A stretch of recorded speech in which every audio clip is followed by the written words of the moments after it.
I have 4 perfect games in my Steam library, and I don't mean games with no flaws. I mean games where I've spent enough time with each one to get every single Steam achievement available. For me, going out of my way to attain the status of perfect game, the game itself needs to be something a bit special. Echo Point Nova is the newest addition to that list. Playing Echo Point is like skimming stones across a lake. It's fun, passes the time, and much like skimming stones, Echo Point is all about flow, momentum, and finding that one perfect stone that just seems to skim across the lake forever. Before going any further, I want to ask a question. Why do we play games? The simple answer is to have fun, but what that means can vary wildly between games. Take old school RuneScape for example. The fun comes from a sense of progression, leveling up, getting stronger, and finding the next best in-slot upgrade. It's satisfying to see tangible growth, especially when real-life progress often feels slow. Games like 0 Point, on the other hand, take it in a different direction. It's just flat out fun. There's no grind, there's limited progression, it's all about the pure joy of the moment. What I'm getting at here is that Echo Point has a game design philosophy built around moment-to-moment exhilaration. There are upgrades in the game, that's not what kept me playing though. The reason I was glued to my seat from start to finish was to search for what I'm going to refer to as awesome moments, like this.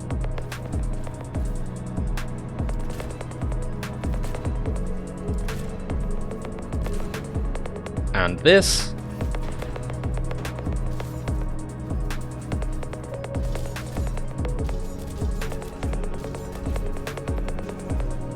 And even this.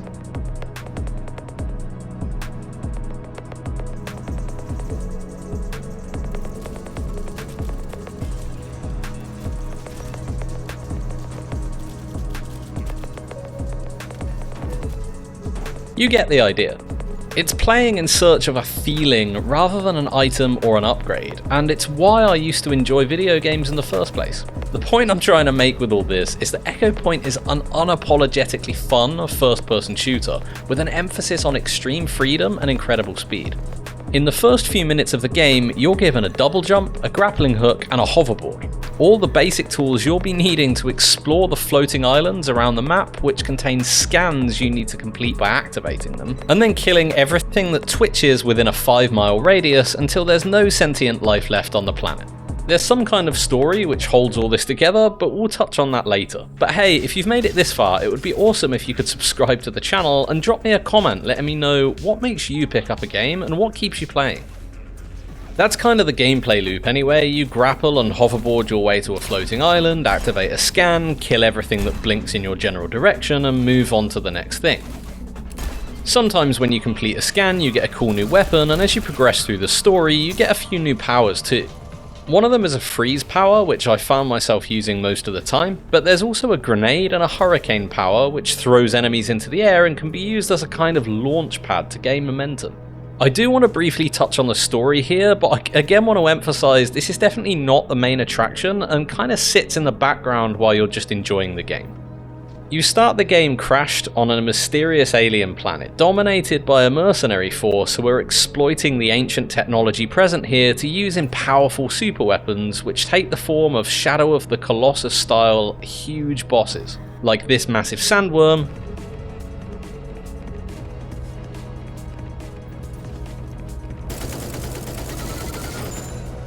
and this giant dragonfly.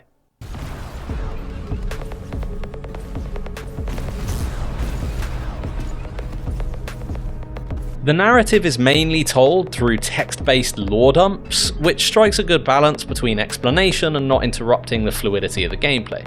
On the subject of fluidity, the momentum in this game feels great and is very momentum driven. Hoverboarding around the place feels crazy fun, and you can even pull off a few tricks like flips and wall grinds. With the addition of the grappling hook, you really feel like Spider-Man and Tony Hawk had a kid while Marty McFly watched on in horror.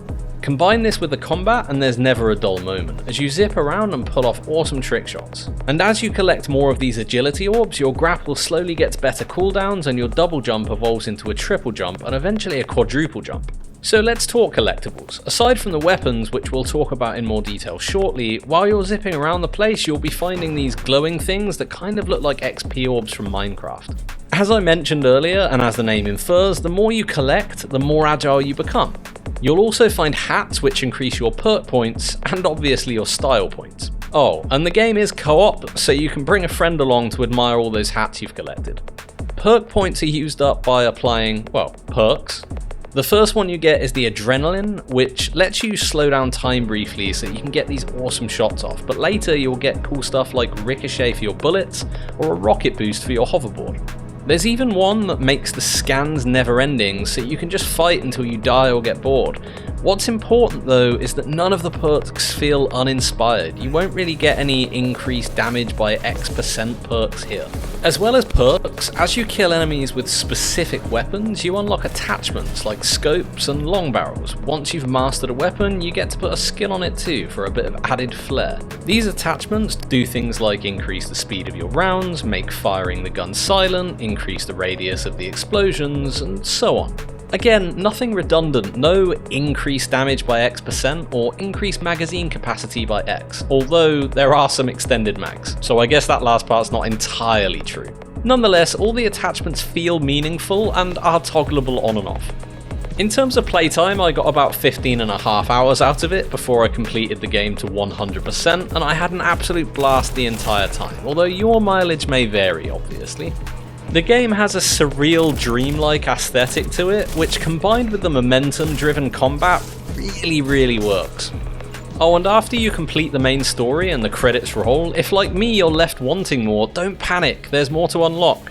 By completing the scans a second time, you get wackier perks, like the gun game perk, which gives you a random weapon every time you get a kill, and the floor is lava perk, which does exactly what you might expect.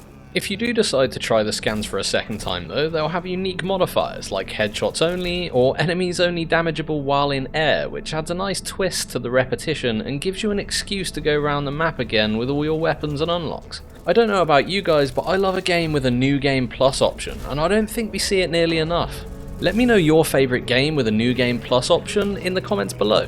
Oh, and if you complete everything, including all the bonus scans and collectibles, you get a secret reward, which I'm not going to spoil here. So what is Echo Point Nova at its core? It's a game that remembers what gaming is all about, pure, unfiltered fun. It doesn't try to weigh you down with grind-heavy progression or overly complex narratives. Instead, it focuses on delivering a fluid, momentum-driven experience that's as exhilarating as it is memorable. Whether you're zipping across floating islands, pulling off insane trick shots, or just hunting for that next awesome moment, this game is a celebration of everything that makes gaming great, in my opinion. And if you're looking for a game that will make you feel like a kid again, chasing thrills and having a blast every step of the way, Echo Point Nova might just be your next perfect game on Steam as well. So with all of that said, let me know what you think of Echo Point Nova, and feel free to suggest my next perfect game in the comments below. In the meantime, I've been a Berry Plays Bait.